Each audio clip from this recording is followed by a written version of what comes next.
our last day events news. It is the March the 29th, 2023. Special guest, Vincent Eastwood.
And yes, we are here. Hey guys, kia ora, thank you so much and welcome to Magic Daikol.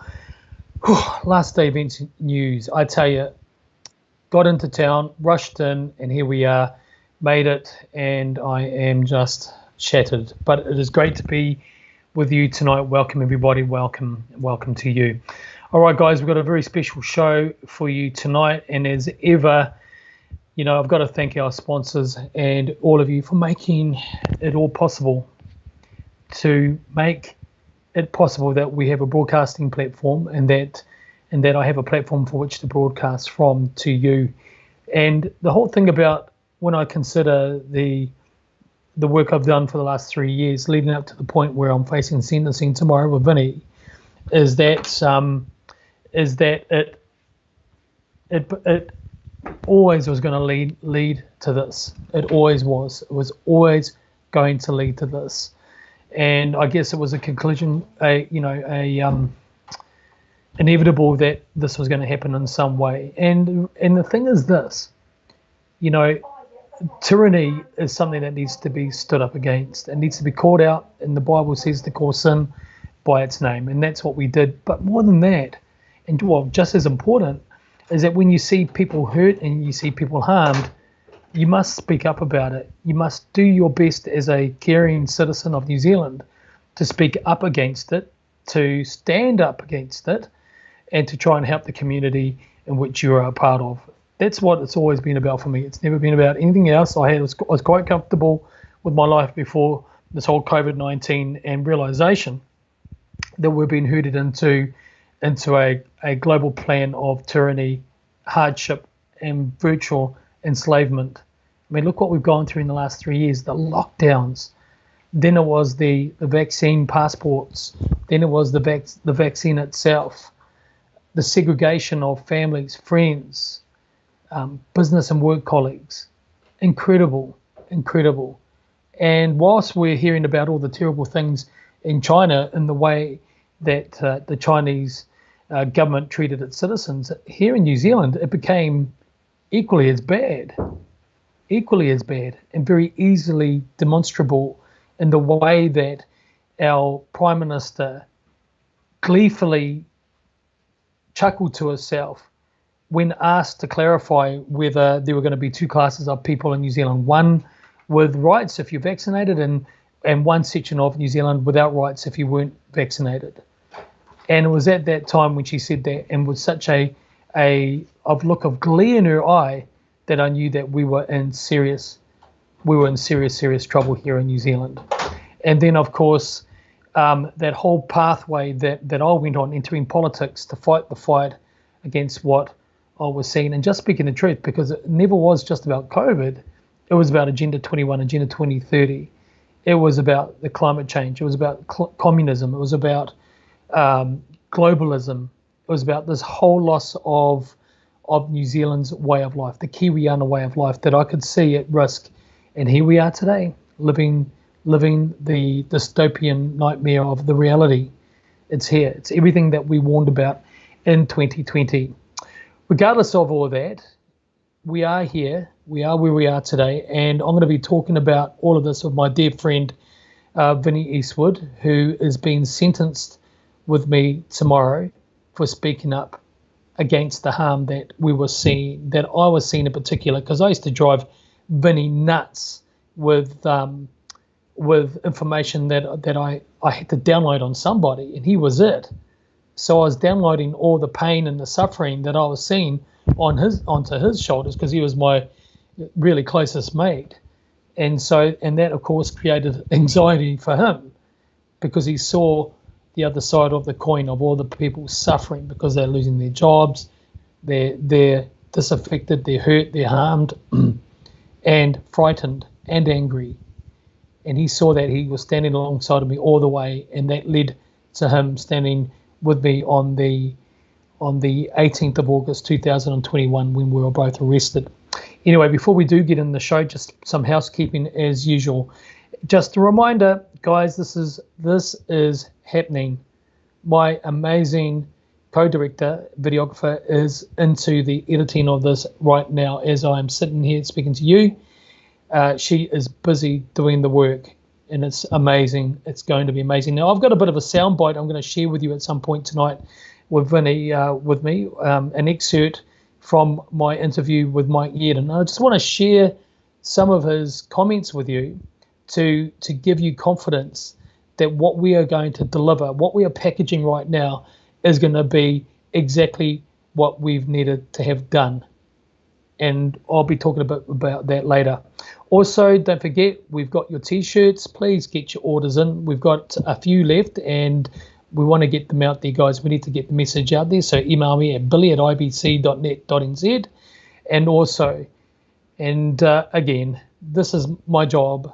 This what I do here, educationally wise, broadcasting, podcasting, whatever you want to say it, fighting the fight, educating, helping people, speaking to them. If you value the work that I do, then this is the way to support me to continue to be able to do it. Now, also, I want to be perfectly clear. I would have had legal aid had it been appropriate for me to have it, and if I could have had it, I would have done it. And so I just want to clarify that, because I had somebody out there with a huge chip on the shoulder say to me, Billy, why didn't you apply for legal aid? Well, I asked about that, and my lawyer would not accept that. That's not his fault. That's just how he works, and that's it. So I do have legal fees to cover, and I would appreciate your help to do that, please. Even this hotel that we're staying at tonight, traveling down from up north and being here with my beautiful wife and family as we deal with what we're going to face tomorrow. And of course, don't forget to support Vinny, but this is how you can support me right now to continue on with the work I'm doing. Well, that's my preamble. That's my introductory valedictorian, well, almost valedictorian. It feels like valedictorian speech, doesn't it?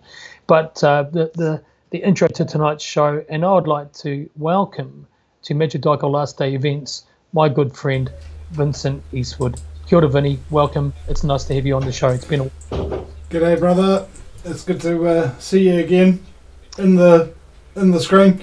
It's an improvement on what we had to do back in the day, wasn't it? When we were literally not allowed to contact each other for about a year.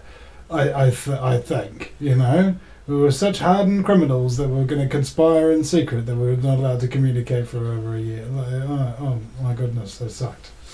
And the whole situation has been a learning experience. We now know through Billy's political aspirations that protesting doesn't work, politics doesn't work, and new tactics and new things need to be devised. And we've shown it, and the Wellington protests shown it, that they're not going to listen to us. They're absolutely not going to. So we need to force their hand. And if peaceful protest and freedom of speech is being outlawed, then getting away from the system itself and getting rid of our reliance upon it seems to be the next logical move. I think you're right, Vinny, because that's one of the things that's disturbed me the most. I felt like we were kind of ahead of the wave, shall we say, back in 2020, because I knew once I had done my research into the whole COVID-19 issue and found all the gaps in the data, the inconsistencies in the narrative, and also the propaganda that was being shelled out as quickly as they could do it, I knew there were some really intense problems with the narrative and the issue and what we were facing, and I was able to link that back to things like Agenda 21, Agenda 2030, which of course our sister Rosa Corey was thrilled that our politician was upfront and talking about Agenda 21, Agenda 2030, wasn't she? She was quite thrilled that there was a New Zealand politician doing that, and I knew that the links in this chain of tyranny that we've been dealing with, they needed to be identified. So really the whole idea of going into politics to try and fight it was an attempt to slow it down, because I always knew there was no going back to normal. That was really clear to me once I'd worked out the level of the depth that it went down to and how deep it was running this conspiracy against rights and freedoms. And I knew from what the Bible had told me that this was going to end up maturing in what the Bible calls the beast system. And I knew there was no going back for it. So, and that was proven, as you remember, Vinny, just a few days out from the election, my political Facebook page gets taken down by big tech, by Facebook, and now we found out that the New Zealand government has always had a backdoor censorship mechanism in Facebook that they had access to. So that deserves an inquiry and an investigation. My page was dropped. That huge. So just the gravity of this, the government censoring its own competition online. Yeah. And I was just thinking to myself right then, if that's true in New Zealand, why could it not be true in the States? Was it not the US government that pulled Trump's Twitter account, for example? Who knows? Well, I think the thing is, we've been pretty naive in New Zealand to think, well, it happens other countries, but it wouldn't happen here. Well, it has happened here. The fact is, the Internal Affairs Department of the New Zealand government has admitted that the New Zealand government has had two backdoor keys to both Twitter and Facebook.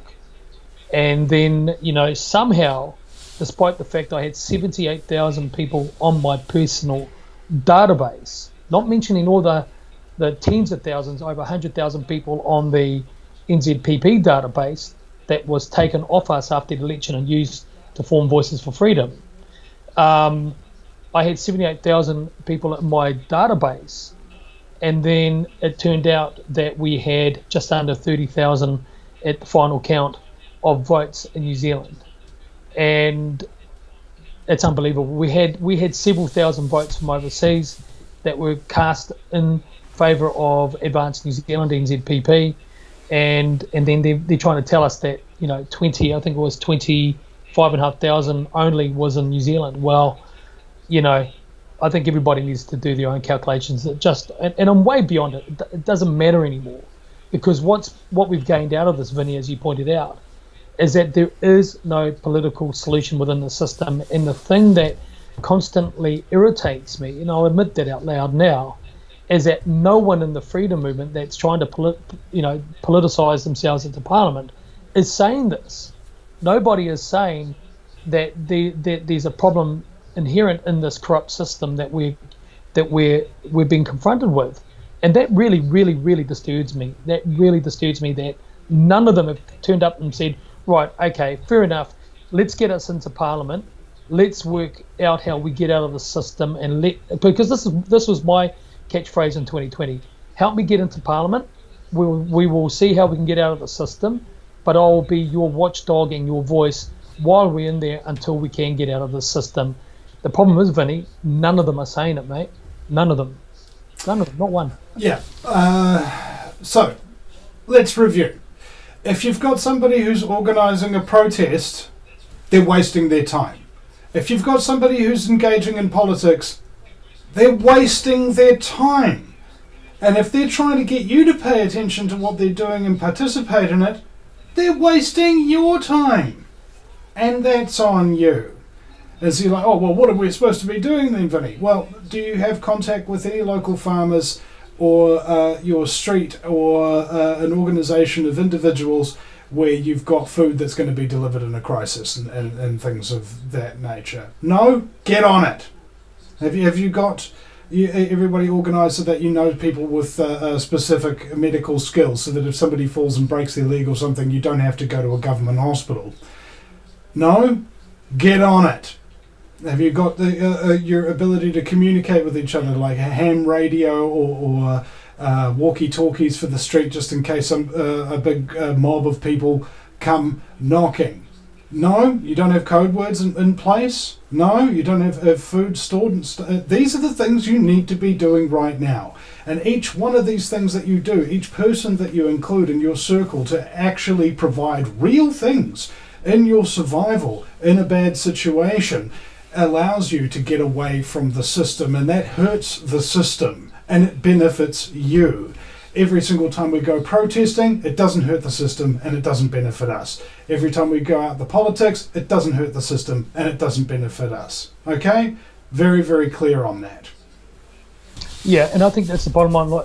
Bottom line, these are hard-learned lessons, because how many protests did I go on before it was called to be a protester like what we were with Te Amara Williams, most of the NZPP advanced crew, excuse me, but you had Liberty New Zealand, of course, who did a great job with the original protests that they started. You know, let's give credit and acknowledgement where it's due. But the fact is, it didn't do anything. Now, Ricardo Bossi said something really important, and it was pragmatic, and it was poignant, in that he said, you know, yep, 10,000 people, okay, fair enough. 100,000 people, nah, still not yet. 1 million people, yes, people will take notice. And for us to get out of this, it would literally take 1 million New Zealanders down in Wellington, closing everything down in civil strikes and civil peaceful disobedience. It needed to be what happened in February, March last year. It needed to be 20 times that, at least 20 times that. That's what it needed to be, to such a high volume and scale that it would have been impossible. Just look at how the Indians did it in India when they fought against the tyranny of British rule, and when they were fighting for their freedom, their autonomy away from British Commonwealth rule. And they were so very clever. I mean, you look at Mahatma Gandhi. He was able to peacefully conquer the might of the lion, the British. And, you know, they did that. And I think there are some really important lessons there. Number one, of course, is do things with peace in your heart.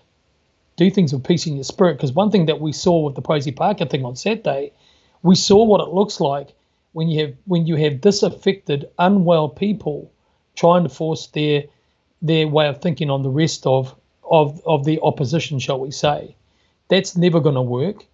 But there is strength in mass numbers in doing this together. And I think I would be converted to believe, like Te Amara and I, you know, she's my dear sister. We had a very cute debate at the end of our podcast last night about Winston Peters. And she says, oh, he's saying some good things. And I said, well, he'd say anything to get back into Parliament. And I believe that. With all my heart, I believe that. But my door remains slightly ajar with the hope that my phone will ring and it'll be, Billy, you've got me wrong. It's Winston here.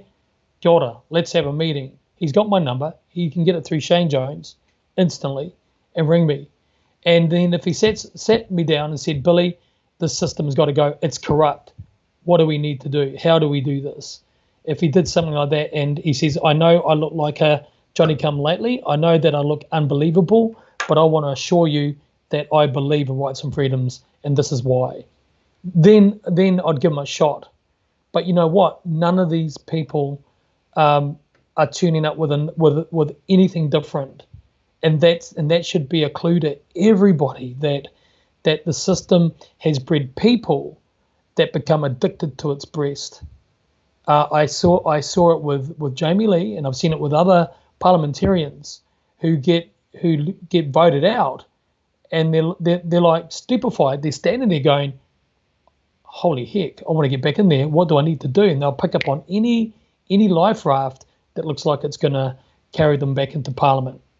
But again, Not one of them, not even the so-called independent parties, are coming out and saying the system in its entirety is corrupt, the core of it's completely wrong, New Zealand is not constitutional in any way, and we need to fix this. We need to come up with a constitutional framework using He Wakaputunga and the treaty as the founding documents to help us navigate a way forward for all New Zealanders, not one above the other, with a good recognition, of course, as tangata whenua, mana whenua, of course, but not in this he puapua version of a multicultural society that New Zealand is, and that's what's really important. We don't have any of the frameworks in place for a truly freedoms and civil liberties focused society, and now we're living that reality. And yet this is deep stuff, Vinny, and I don't have all the answers, but I know what's missing. That's for sure. I think what a lot of people are really concerned about over this whole debacle. I mean, are you going to be sharing us articles or something like that? Can we turn the share screen off theoretically? But never mind, we'll go with it. So I was just thinking about this morning. Is why is it everybody so stressed out all the time? And it reminds me of the response to 9/11. Is that the media convinced you everything was real. They put an aura of endless threat around you that was inescapable, and it convinced everybody that this thing was real, that there was a real threat and they were absolutely in danger and something had to be done about it, come hell or high water. I'll tell you what, hell's coming first. Yeah. In more ways than one. Absolutely. So, Vinny, what I want to explore with you is I will just for now take off the share screen part there. I want to ask you, Vinny, what is the last, 19 months been for you since that day we were arrested on the 18th of August, 2021? What has life been like for you since then? It's been pretty average, to be honest.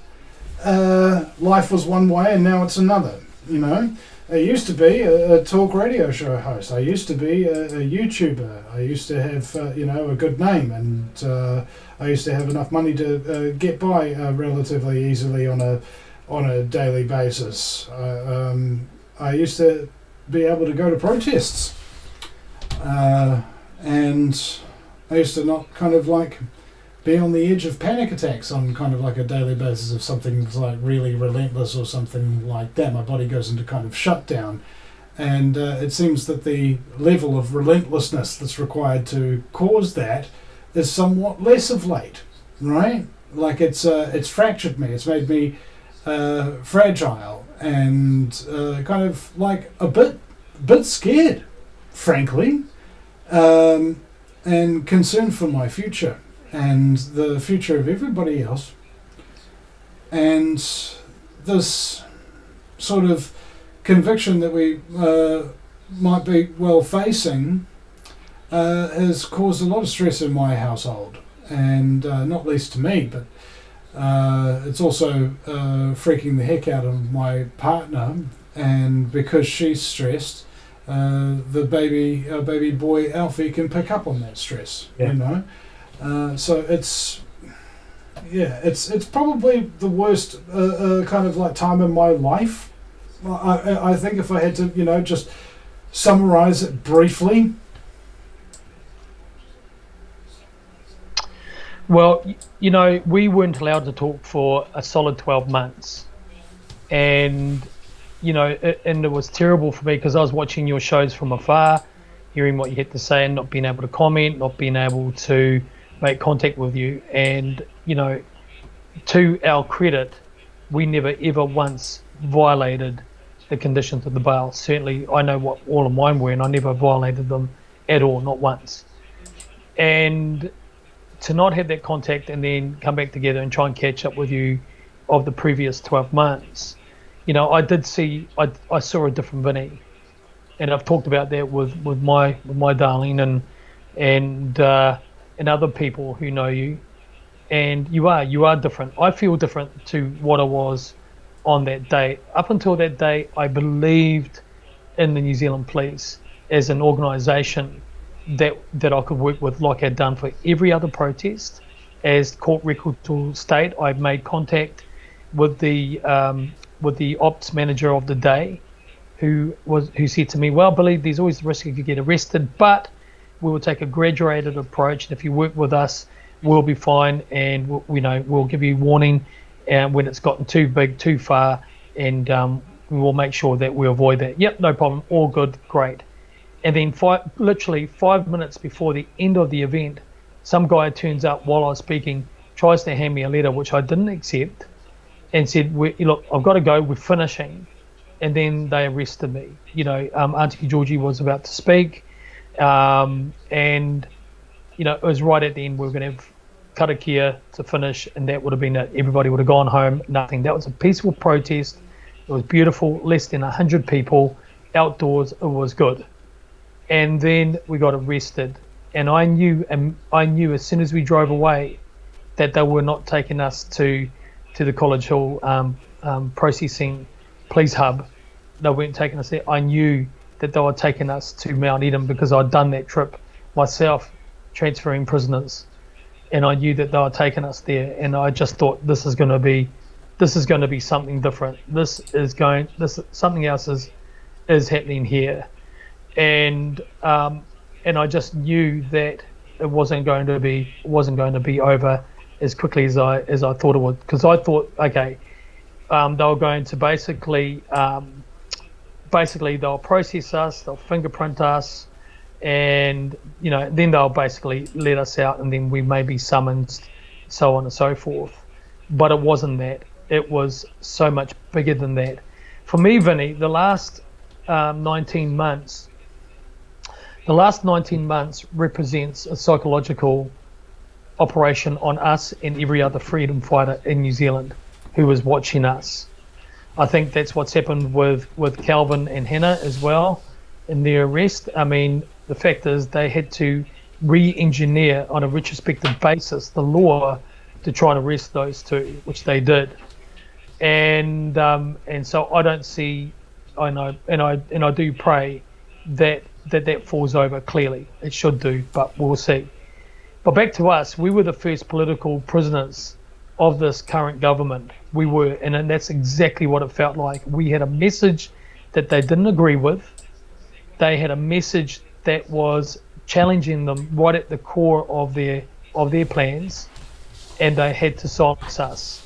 And that was how they were going to do it. They knew that it was a big statement that we were making on the steps of Television New Zealand against the harm, against the death, against the suicide, against the economic destruction of our country, which they now know that that's exactly the truth of it. There was no exaggeration. And I make reference now to John Hopkins University's economic division, who have done a report, an in-depth report on the benefits of lockdowns, and they said there was none. And the world now knows that they don't want to use lockdowns. Why? Because overseas, they'll break out into open street warfare. And I'm not encouraging that. My stance has always been one of peace, as you know, Vinny. But the fact is, we've lived through 19 months of threat, 19 months of stress. I was looking at broadcasts of myself a couple of months after our arrest. I had a bed down to here. I looked like I just walked off the set of Grizzly Adams. And I reckon I had some sort of mild mental breakdown over that period, where I just wanted to hide myself from the public, hide myself from myself, and just kind of, I'm not here. And thankfully, my faith in the Lord keeps me marching on. But there's no doubt this has been a psychological operation on New Zealand, on New Zealanders that disagree with them, and specifically on you and I, Vinny. It's going to culminate tomorrow. We will be sentenced one way or the other, and it's been difficult. It's been a difficult 19 months. I've had moments of real joy in that time. I've got to admit, I've had some really good times, but always with this dark, dark cloud hanging over me. And then the actual experience of going to court and see policemen stand there and try and criminalize me for doing the right thing that they should have done. As I've said, I've worn 4 uniforms in my life that represent service to our country. And what you and I did on that day is what real men and women should have done on that day, and a few did on that day, but we did leading it because it was the right thing to do. I think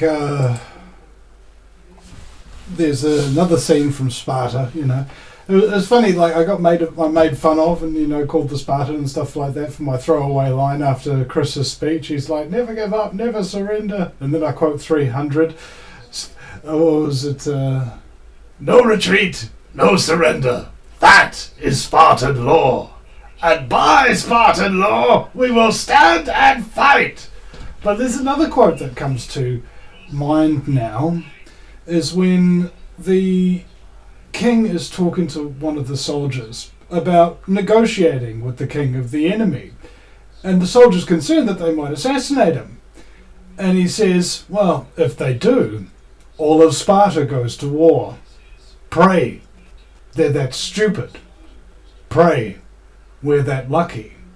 So if something really bad happens tomorrow, if we do get a sentence in prison and stuff like that, it's going to really galvanise a lot of people out there, and the government and the judges and police and stuff might not be so glad that they did. They might not expect violence or something, but there's going to be potentially a lot of people who now just live their lives differently because they know for a fact they can't trust the system. I think you're right, Vinny. I've done some numbers in my mind. I've been over some scenarios in my mind, and I really do believe that if there's a jail sentence offered on the table for us by the judge tomorrow, I think there's going to be a lot of trouble out there, and I think that will certainly be the end of this particular government. Whether it'll be the end of the system, I think it could be the beginning of a mass civil awakening. And because at the end of the day, what is it that we want? What is it that we want? Well, I'll tell you what I would like to see. I'd like to see a New Zealand that is about New Zealanders. I'd like to see a New Zealand that will keep all New Zealanders safe and freedom. I'd like to see people be able to have a government system of people and representatives that is truly about serving them. I would like to see all of the parliamentarians that do such a service on half the money, at least, of what they get paid now, half the perks, and see if they still want to be there. I'd like to see New Zealand become sovereign in itself, in its own footprint. And what I mean by that is, I'd like to get us out of the WHO, the UN, out of all the various trade agreements. That I would get us out of the carbon emission scheme yesterday, and I would remove every connection to communism and in terms of other governments that we may have contact with, i.e. CCP influence. I would sever any contact with them on any basis where they may pose a threat to New Zealand. And that includes the United States. Yes, they are a traditional Five Eyes partner of ours, but the fact is they have militarized themselves in such a way that their way of life, especially in the Biden administration, is hostile towards traditional Kiwi values in life. And those values that we saw demonstrated at the Posey Parker event by those so-called Antifa, pro-trans, pro-rainbow community activists is the exact, it represents the exact tone of the Biden government, which represents the tones of other woke governments such as the Trudeau government and now the Albanese government of Australia. So what I would like to see is that New Zealand actually says no more of this ancient Westminster system. I don't believe that we should ever sever our ties to history with our Commonwealth history in a sneaky covert way to get rid of the treaty in He Wakaputanga. But what I think we need to do is fashion an entire new, almost a mix of a Commonwealth Republican New Zealand government based on a whole bunch of different meritorious principles that New Zealanders can live with in the general. Now, one of the things that I find pretty exciting is if you look at the Swiss system of democracy there, nothing is done unless the people agree to it. Nothing is done. So there's no chance of a New Zealand government like ours creating these laws, putting them into public one day and expecting all submissions to be in the next day by 5 p.m., this is the government we have and the type of government that we have.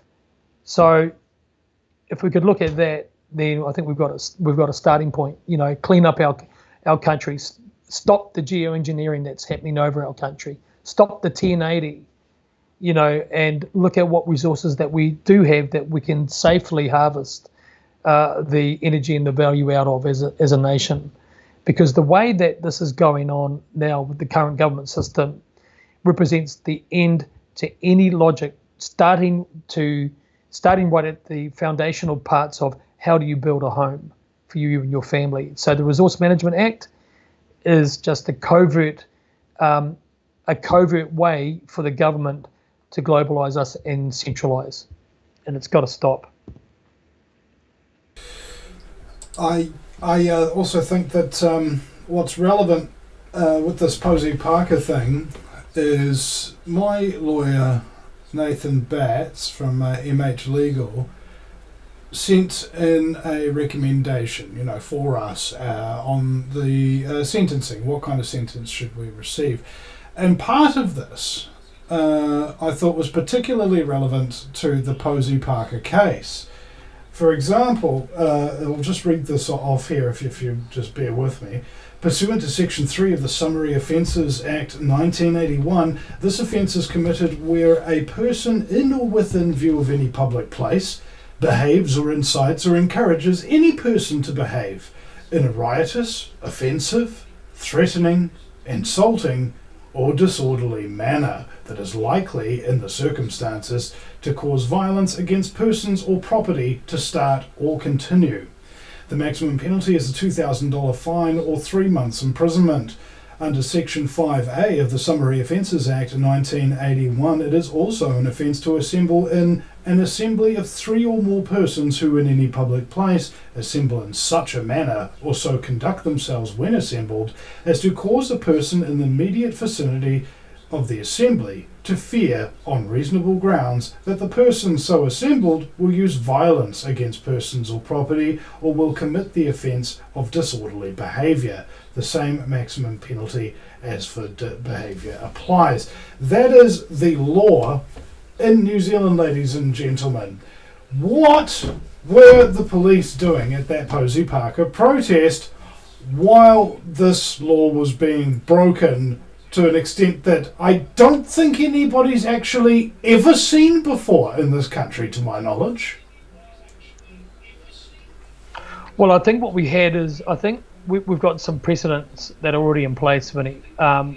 We've got the Springbok tour as an example, where you had, I think there were full-on rumbles.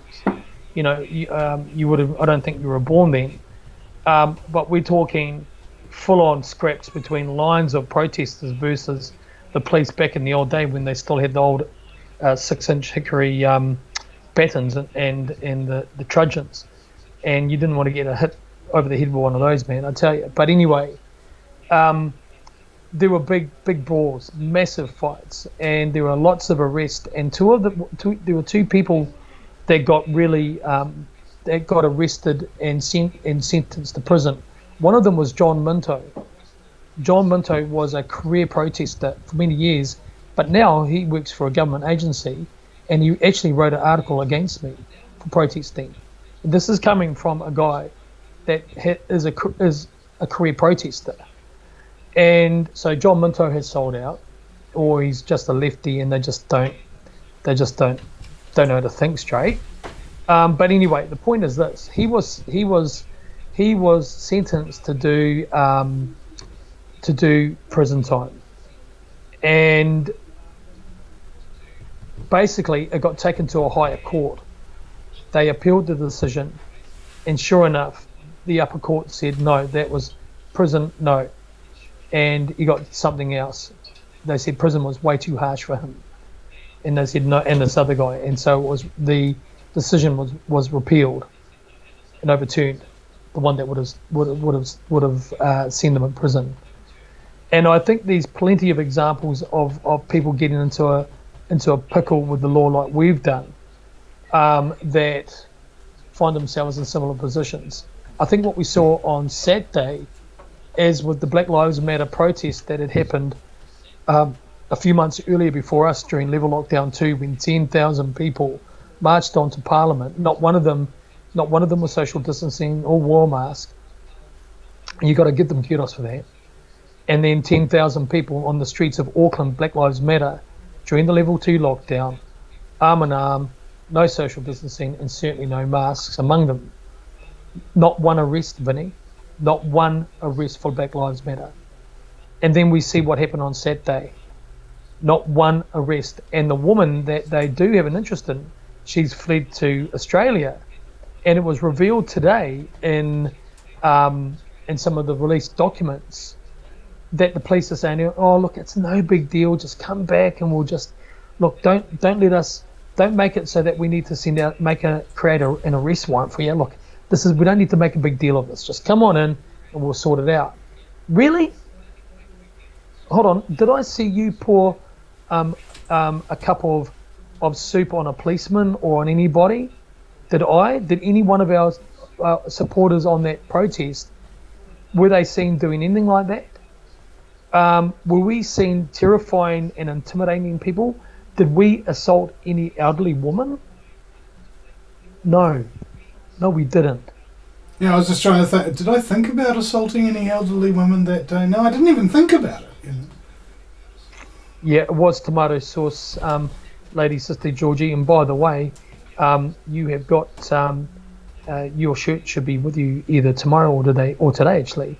So, the thing is, I've been in communication actually with Andrew Costa, because I want to interview him for the documentary, and I had another email from him yesterday which I promptly responded to, and basically I said, look, I want an opportunity here in the documentary to interview you to understand why the police has been the way it is, because it looks like New Zealand has slid into the abyss of politicised selective policing, and that's what it looks like. And I said, I want to believe that that's not the case. I want to believe that we do have a great police service. I want to believe these things, but even with me, it's been the image of that has been tarnished, absolutely tarnished, and with many hundreds of thousands of New Zealanders, their trust in the police is gone. We've been demoralised about our police service.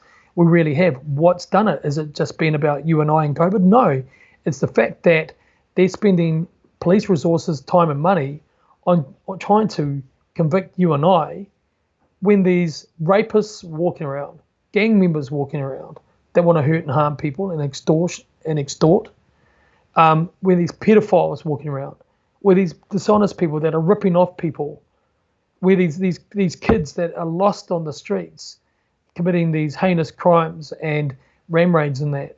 That's what needs to be focused on. And we're looking at things like this. And then, what I said to him is that the trust in the police has even eroded further since the events of Saturday for the Posey Parker thing. And how much further lower can it go, Vinny? Well, it really, I think it should go as low as it possibly can, because my personal view is that anybody who follows orders and disregards their own conscience is a bad person.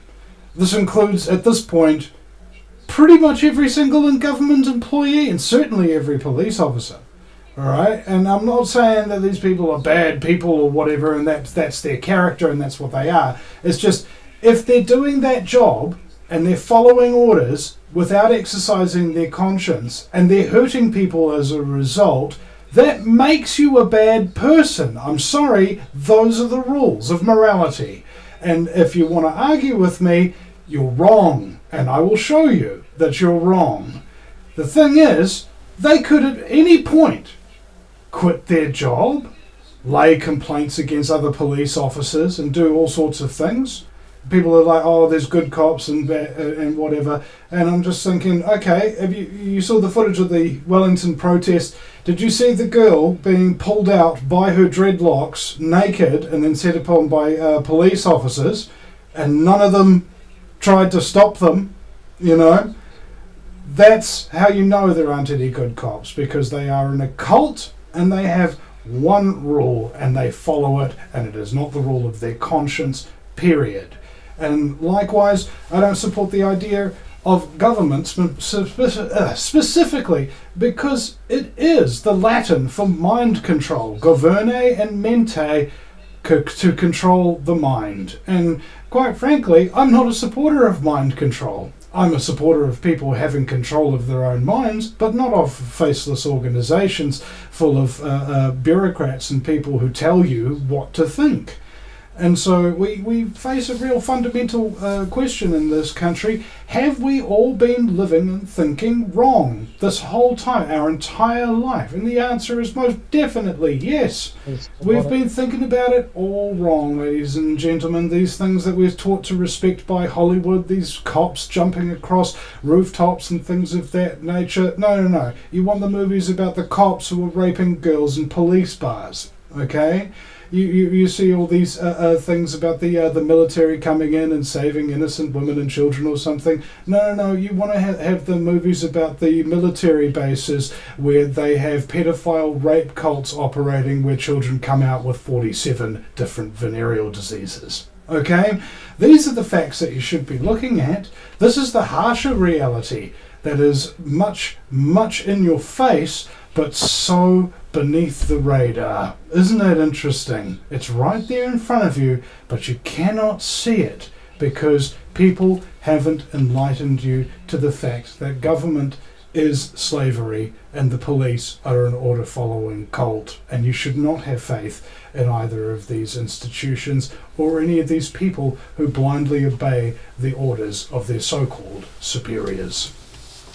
Well, I'd tell you what, I would agree with most of that, except for this. I spoke to my another dear mate of mine yesterday. I've known him for 11 years. He's been in the police for 25 years. And he actually speaks in my documentary. And he has said he was a part of a big group of police that did not get the vaccine, did not obey the mandate. So they all lost their jobs at once. They got them back, of course, when it was overturned. They weren't prepared to enforce COVID lockdown policing. They were not prepared to enforce this clear, woke, globalist form of communism, and they weren't a part of it. Now, this is my mate. He's as straight up and down as you can get. 25 years service in the police, senior.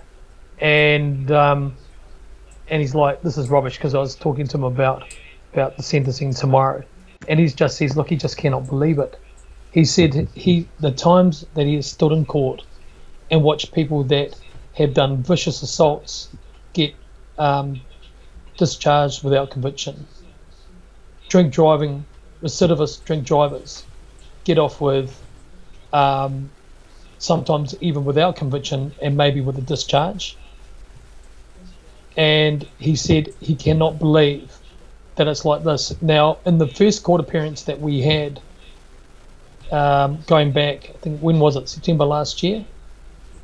Anyway, September last year, one of the police members of police came up to me and said, Billy, we're not happy about this. We don't want to be doing this. This has come from the very top. Your protest was peaceful. It was small. It hurt nobody, and we know that this isn't right. And I accepted that on the basis of what he said, but they still prosecuted us. Mm-hmm. Oh, we don't want to do this, but we're being ordered to. So we're going to abandon our conscience and what we think is right and do the bad thing. Again, ladies and gentlemen, these are bad people. Well, and this... I hate to be so black and white about it, but I've worn the uniform, and I think it's different. You either have a heart and a level of empathy where no matter what the order is, if it's wrong, it's wrong, and you don't do it. In the New Zealand Army, there's an ethos that they teach you that if you are given an order that you know is unlawful or that is immoral, that you are to disobey it. They teach you that at basic training. They go over and over it, so you don't abuse captured prisoners of war and all that sort of stuff. And so I learned that. It was drummed into me. And so by the time I went into the police, I had that army ethos already drummed in hard in my thinking. So to me, it wasn't, my whole ambition about wanting to be a policeman, and my career was cut short, was to protect people. That's all I was interested in. I wasn't interested in being an enforcer for the sake of it being an enforcer. I was interested in helping and protecting people. That's what motivated me. The same way that I was motivated to take that stand on the August the 18th, 2021. It's the same motivation. It's no different.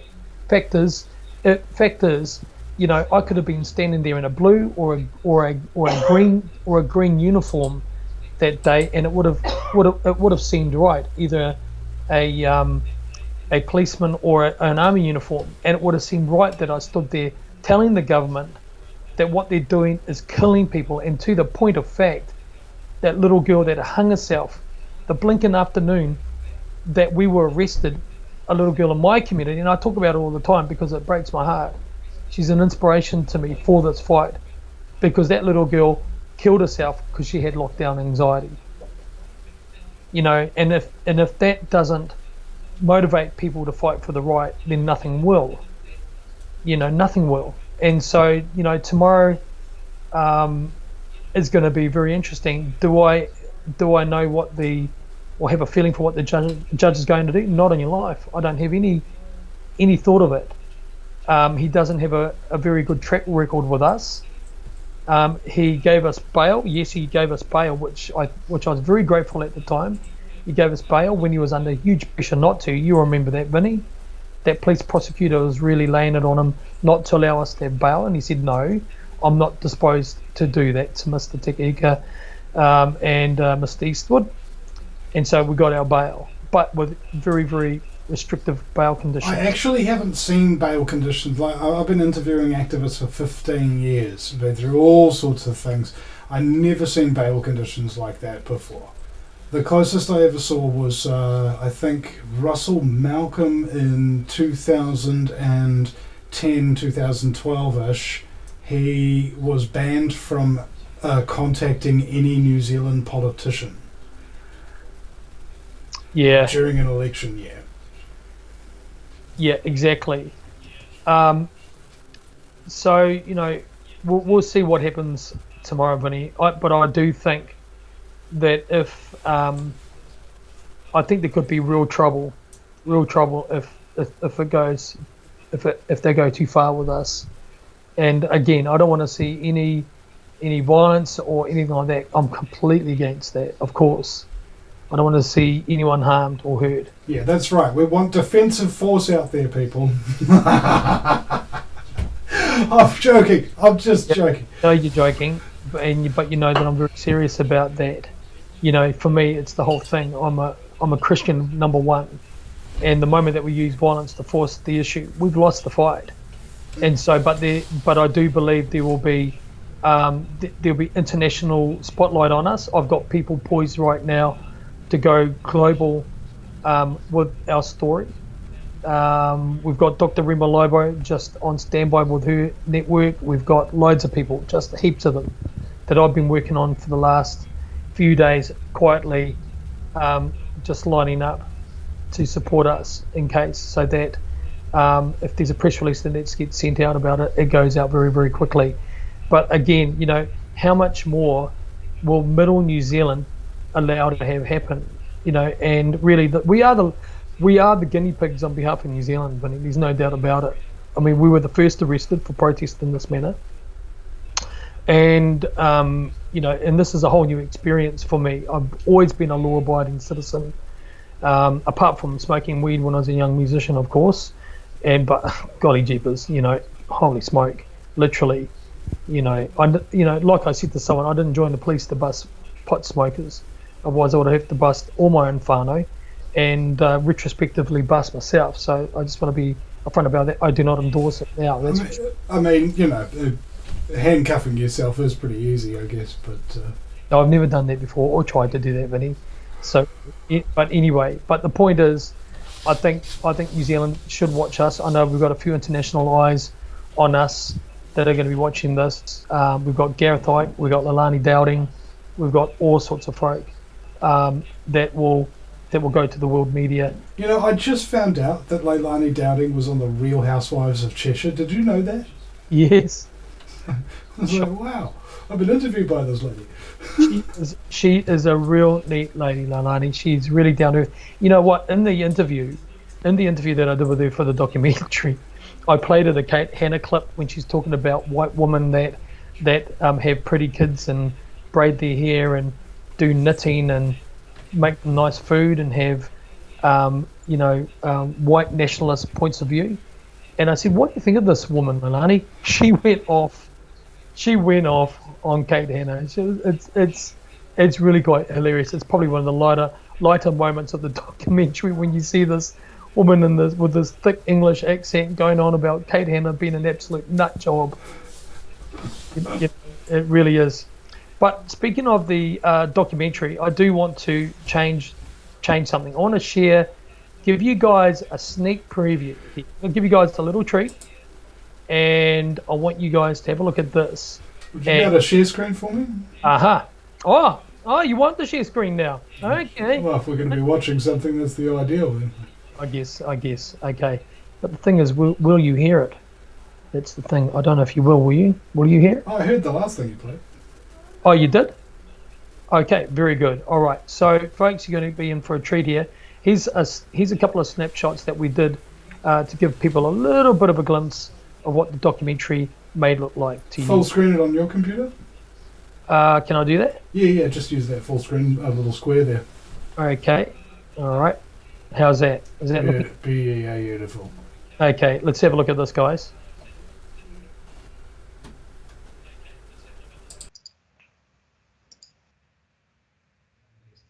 What's the right number of times for your public health officials to lie to you in such a way as could cost you your health or your life? Now, it's a rhetorical question. The answer is 0, right?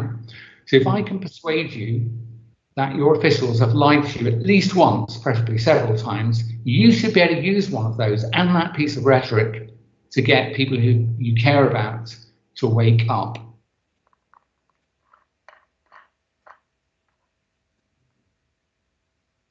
I thought there was a virus and a terrifying pandemic in January 2020 because they told me so. By early March, I was watching the daily briefings, which were part of the brainwashing, really. Every evening we'd watch the same bunch of 3 criminals. And by the way, some of them are my former colleagues. So it's quite an interesting dynamic. I was watching people I used to work with lying to me. Sir Patrick Vallance, or Pat Vallance, is saying things I know he knows are not true. We share a common training. We have the same foundational courses in the same university system at the same time. We would have used the same textbooks. That's the way it works. I know that Vallance knows what I know about basic immunology, and I've never used anything but basic immunology in my critique. So when he said certain things, I knew he knew they were not true.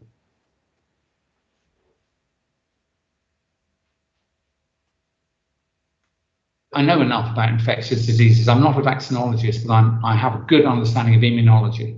So I knew this was nonsense. You don't quarantine the healthy. I knew in a heartbeat we were in so much trouble because never before had the whole Western world done the same thing in lockstep.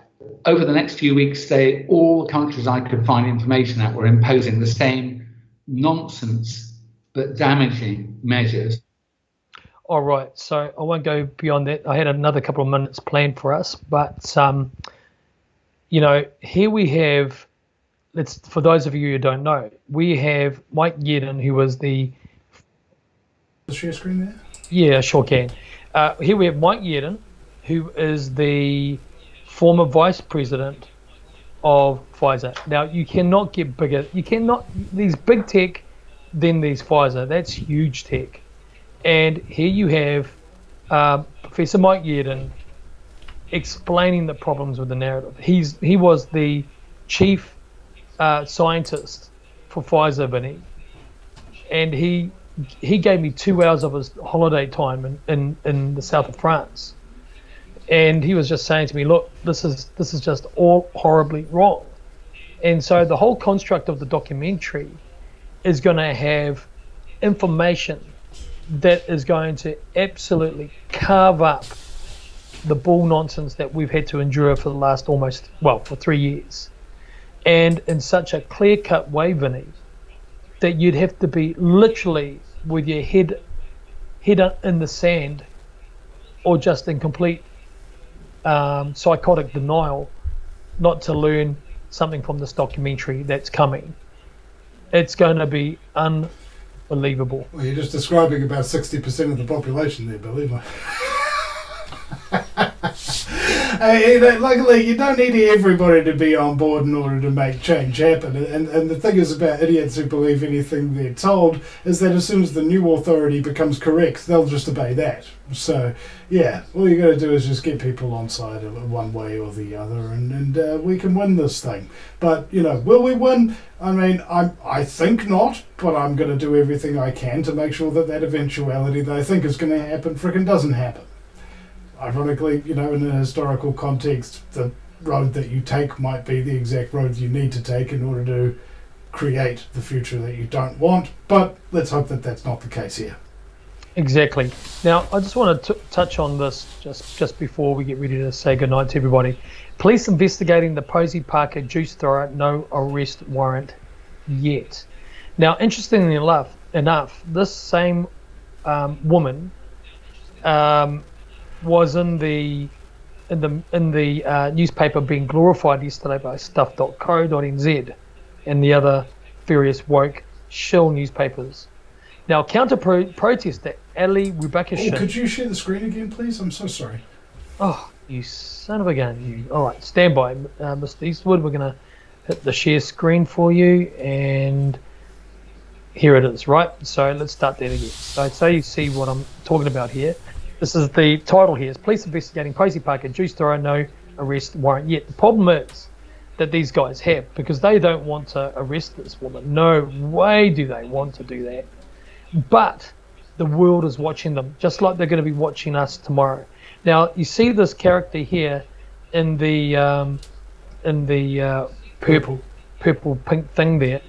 That is that person who sits on the New Zealand Herald board, Shanine Lau, somebody like this.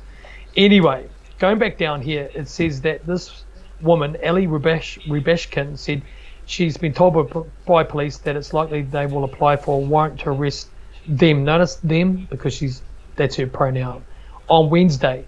But she was basically saying in the paper yesterday that she would do this and would do it again, time and time again, and she would have no problem going to jail for a year for doing it. And as soon as she was aware that the police were looking for her, she goes and catches a plane to Australia. And what they've said is, and I saw the paperwork today for her, and I think some of it's over here. Let's have a look. But look at the language. Look at the language they're using in this. Ellie, application documents are likely to be filed in the Auckland District Court 3 p.m. today, seeking a warrant for your arrest. Please contact me to progress our discussion regarding fronting this matter. This situation is likely to escalate unnecessarily if you become the subject of an arrest warrant. I'm here to help. And I hope to hear from you very soon. Thank you. Sounds very lovely. Very lovely, doesn't it? And look at that. That's what they did to her. And but listen to this. Look at this. What they said over here. We don't need to make this a big deal. We just need to get it done. Please reach out to me. Look at the language that they're using for this woman who was part of this. Let's just have a little reminder of what it was, eh? You full screen that? Let's full screen that. Hold on a second. There we go. Let's go back there.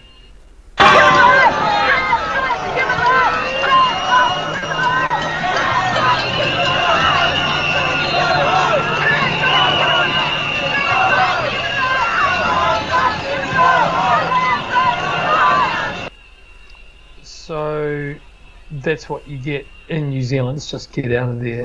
No, stop that video playing there. Yeah, there we go. All right, let's get out of that. So, you know, when I look back at that footage, Vinny. Could you stop sharing screen again, please? I'm sorry. If that had been one of our protests, I would have been absolutely horrified.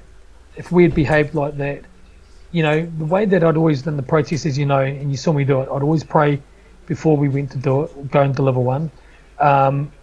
We always had calm, always contacted the police and worked with them. The policeman that was meant to work with me on that day didn't contact me, a guy called Luke.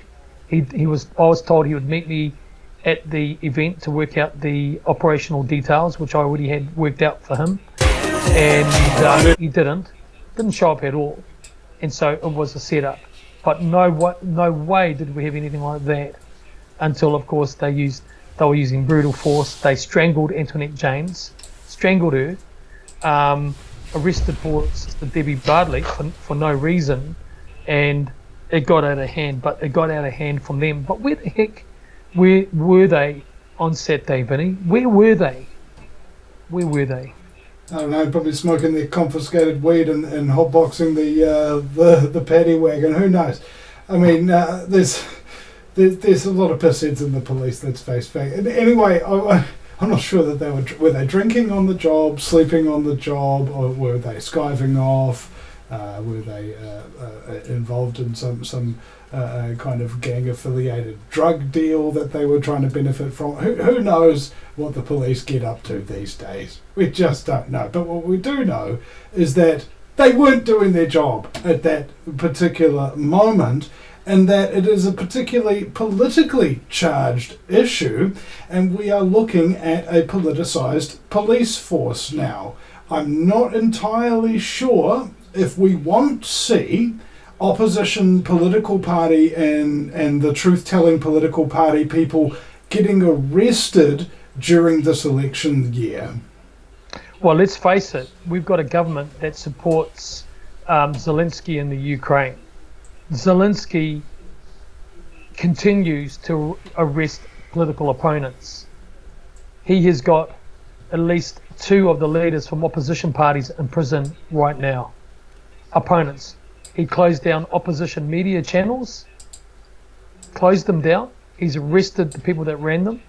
He's arrested the political leaders in the opponent parties. He's arrested them. They're in jail now. And so how can it not be potentially a pathway that this government will go down? How can it not be that? Well, the reason, I guess another question, the way of putting that question is, if the political parties are genuine, how could they not be arrested? That's another way of looking at it, you know. And so that's, and I don't say that wishing that, but how can it not be? Because, you know, there's a collision course that inevitably you're going to be on with tyranny if you're standing against it. Now that reminds me, everybody, I must remember to let you know that our court case tomorrow is not at 10 a.m. but at 2:15 p.m. 14:15, 2:15 p.m. at the Auckland District Court. Let me say that again. The Auckland District Court at 2 p.m. 2:15 p.m. tomorrow. We would love to see you, and if you come, please bring your peace with you, your love, your support, and bring your goodness with you. We don't want to seem like any of these other people that need to act like idiots to try and underline and emphasise their point. Vinny, thanks for being with me tonight. I'm going to leave it there because you need to be with Rebecca and little Alfie and give him a kiss. I can't wait to meet him tomorrow. Final thoughts from you? Well, I mean, the thing that was just going through my head is my mum's coming over. We're driving down from up north, and we're going to go down there, and little Alfie's going to come to a court. His first court appearance at 8 weeks old. Definitely the son of Vinny Eastwood, and he's cute. He's got what was it? I call him a little sausage, right? Because of the little sausage legs, the babies have got. It's like real cute, right? And then Rebecca's like, no, he's not a sausage. That's like where all the crap meat goes. He's like Scotch steak or something like that. And I go, oh, here's my little prime cuts. Oh, my little prime cuts. They didn't love you so much. It's very, very, very cute. And I love him, and I certainly don't wish to be parted with him. No. Just to appease the state in this particular instance, you know. But it will be what it will be.